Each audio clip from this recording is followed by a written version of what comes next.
team of lawyers at the Texas Attorney General's office who pursue lawsuits against pharmaceutical companies has gotten smaller. So they are part of the Civil Medicaid Fraud Division, and they are tasked with weeding out fraud and abuse in the Medicaid system.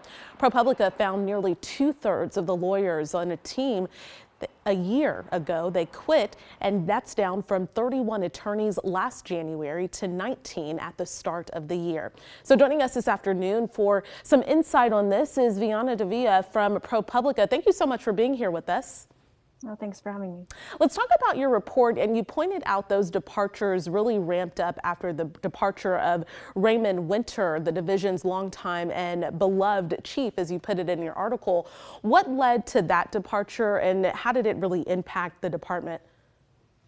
Well, I'll start with the second part of your question because the impact was huge. This is a unit that even a couple of years ago had up to 41 attorneys. Now they're down to 19, and the majority of those attorneys that quit in the last year after Raymond Winter was pushed out effectively in November 2022. You know, the people in the unit were not given a specific reason why Mr. Winter was pushed out, though they said that they felt scrutiny of the unit had been increasing, particularly in the months leading up to that.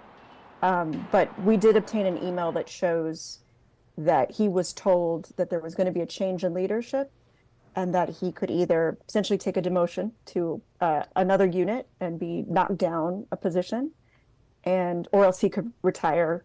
Although one person I spoke to said he actually had a third choice, which is if you don't retire and you don't take the demotion, you're going to be fired. And so he chose to leave.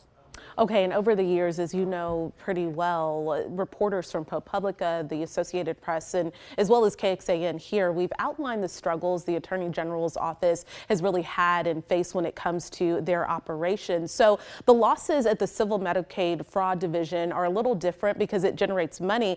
Where, though, is that money coming from, and where does it go?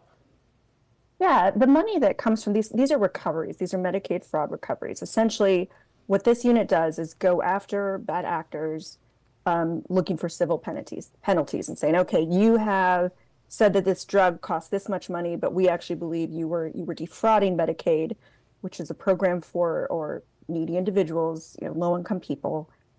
We think you were overcharging essentially for these drugs, and so we're going to try to collect the money that we think you have essentially stolen from Medicaid. So that's how they do that, and that they have been, most divisions at the AGs, they're defense agency. They defend against, like, for child support, things like that. This is one of the few sort of plaintiffs units within the AG's office. And so they have the opportunity to collect these funds. And so that amount has been building over the last 2 decades of this unit's existence. Okay. And then lastly, you talked to former lawyers who were there. What did they say about rebuilding the division? It was so striking how many of them were just really sort of felt that it could not be rebuilt in any short period of time. And this has nothing to do with the quality of the people that are still in the unit or new lawyers who've come onto the unit. They're not saying that at all. They've just said, Ray Winter was there from almost the very beginning. Some of these other lawyers have been there in the division and with the AG's office for years and years. I think we say in the story it's combined 180 years of experience with the AG. This is very complicated work.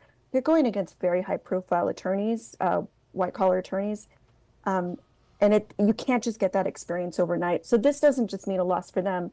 This is a loss for the state. This is money, a great deal of this that goes straight into our general fund, which goes to things like education and healthcare. Okay. Thank you so much for being here with us, and we'll have a link to your article on our website at kxan.com. Thank you so much.